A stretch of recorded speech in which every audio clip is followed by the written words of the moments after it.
Number 1, David Burke. He's all of 5'7", 130 pounds, soaking wet. I'm gonna be honest with you. A lot of people rather be dead than in that cell. Cause you get to the wrong jail, you get to the wrong facility, the wrong line. You might experience some things worse than anything you done faced in your life. Late last week, Los Angeles police searching a home in Hollywood Hills that the singer was staying at, removing several items, including a computer. And I'll be the first guy. I know what you're thinking. I'll be the first guy. It's not all about weight and size and muscle and height, jumpsuit Pablo. That doesn't always determine. Well, it does determine that unless they have freaking extensive training in jiu-jitsu and striking and other things, which he doesn't. Man, David's case just got worse. New evidence has tied him even closer to Celeste's death, and now people are saying prison might be his only future. An ex-convict named Pablo, who did 10 years of prison time, just blew the lid off, saying David ain't gonna make it in jail. Pablo claims David's gonna be used in ways most folks can't even imagine if he gets sentenced. And with all the new evidence mounting up, David already looking guilty. Celeste's dismembered body found in his car, which he neither reported stolen nor missing. A girl with similar looks to Celeste spotted at his concert and public outing with him. But it gets even worse when you add up them lyrics of his songs, like Decide, where he said, I know what the problem is. Save your tears, 7 years. I know life is complicated. At the time, it felt harmless. But now, when you realize Celeste was exactly 7 years away from being legal, that lyric ain't just eerie, it's haunting. And Here With Me only made things worse. The line, I don't care how long it takes, as long as I'm with you. Folks are now saying it feels like he was just waiting for her to hit legal age before making their relationship public. And then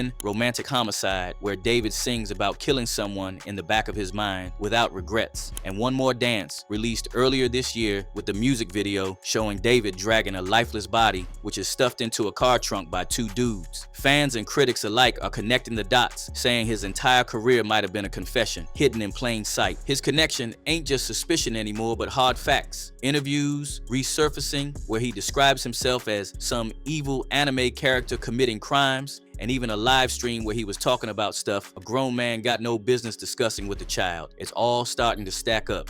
That's controversial. It's controversial of kids.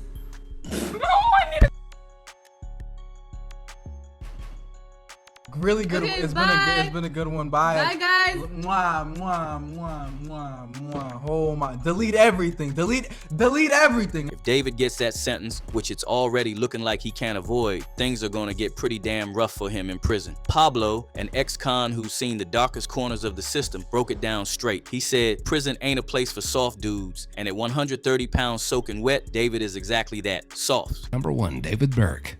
He's all of 5'7", 130 pounds, soaking wet.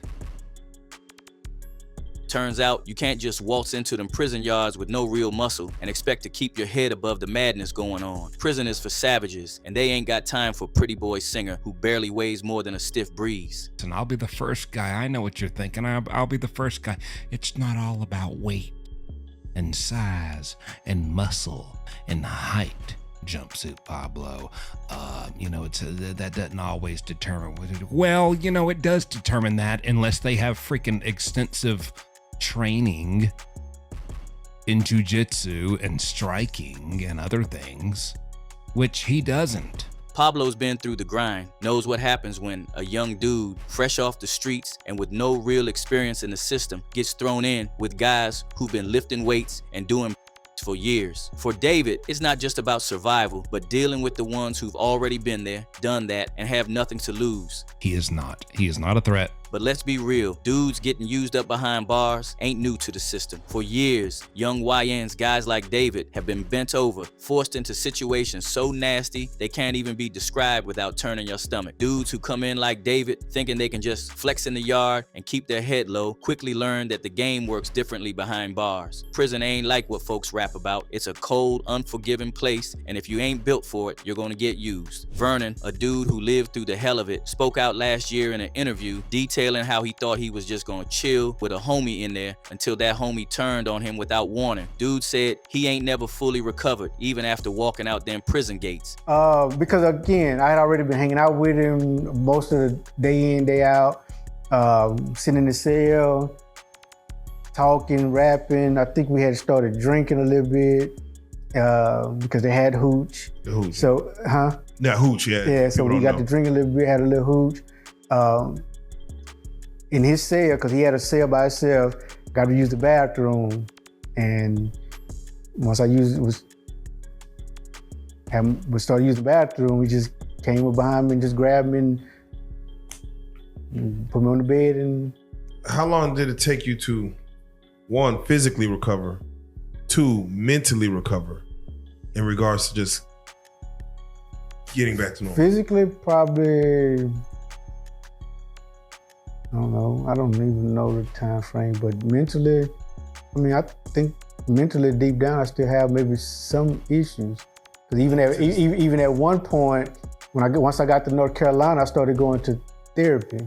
I started seeing a therapist, and for 10 years, I was in and out of therapy. That's the reality. When you're small, soft, and green in the system, you're fresh meat for the wolves. Fredo Bang, another real dude who's seen what happens, shared how he witnessed young dudes lose their manhood by force, something that still haunts him to this day. I'm gonna be honest with you. A lot of people rather be dead than in that cell. Cause you get to the wrong jail, you get to the wrong facility, the wrong line. You might experience some things worse than anything you done faced in your life. Eddie Mathis, too, went on DJ Vlad and broke it down, saying young YNs like David get passed around like snacks, older dudes taking what they want without fear of repercussion. Tried to go on over there how the older guys were raping some of the younger guys. For instance, certain guys that left there to go to Lorton, we would later hear that, man, such and such just got over there, And let's not forget Rico Reckless and Ewald Samo, both having spoken on the savage, brutal side of life behind bars, where things get real ugly for young guys who ain't prepared for the dark side of the system. Well, I don't know where this gay started from, but this was going on. In Chicago, Cook County Jail, they will knock you the fuck out. Cold. When you hit that ground, you will hear this. Get that butt! Motherfucker gets that. Nah, the nigga that's fighting that beat, get the butt. Go on. Pull your pants down. Pull your drawers down. Open up your and spin your and now then 6 people line up to come spin in your ass. Spinning your ass. And if David hoping for a get out of jail free card by throwing money around, Pablo says that's only gonna last so long. The cash might buy him a bit of safety, some temporary peace, but once that money runs dry, he's done. The wolves will come for him fast, and it's gonna be brutal when they do. And even his money, he might can buy if he's willing to pay like a crazy amount. But here's the thing, you can pay and pay and pay and pay, and then your money runs out, and then you can't pay, and guess what?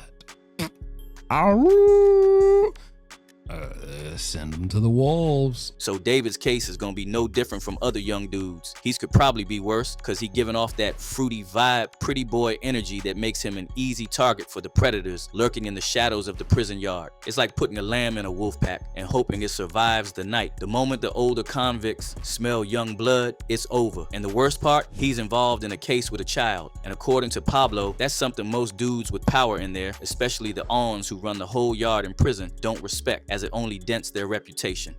There's no value in him being in there. There's no value in them accepting him. We're gonna accept a guy who has charges that are against a child, a little girl.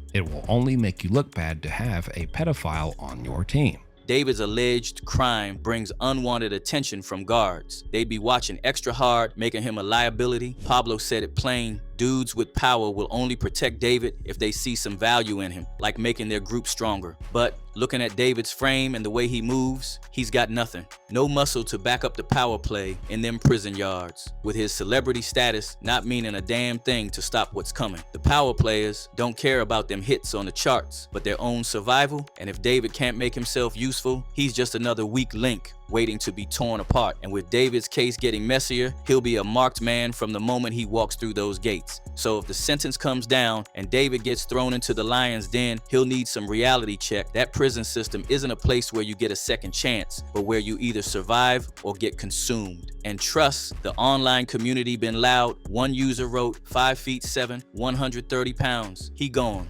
Another hit hard at David saying, should already be locked up. It started when she was 11. So what's it gonna be for David? If he gets some jail time, can he survive the chaos of prison, or will he get eaten alive by the system? Drop your thoughts in the comments and let's keep the convo going. Oh, and don't forget to smash that like button and hit subscribe for more stories straight from the hood.